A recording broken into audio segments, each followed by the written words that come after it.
હું અત્યારે અંબાજીના નજીક સિંબલપાણી ગામમાં આવ્યો છું.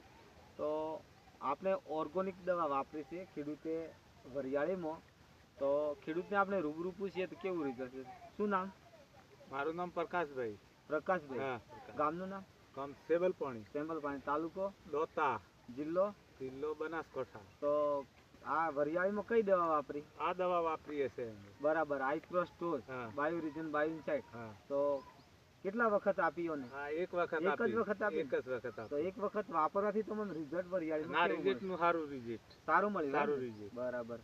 તો મિત્રો દ્રશ્યમાં તમે જોઈ શકો કે વરિયાળીની અંદર એક જ વખત સ્પ્રે માર્યો છે ને જમીનની અંદર દવા લઈ પણ એકદમ સારું રિઝલ્ટ મળ્યું છે ને એકદમ વરિયાળીનો બહુ બેસ્ટ રિઝલ્ટ મળ્યું છે. તો મિત્રો તમે આ દ્રશ્યમાં જોઈ શકો સારામાં સારું રિઝલ્ટ છે વરિયાળીની અંદર.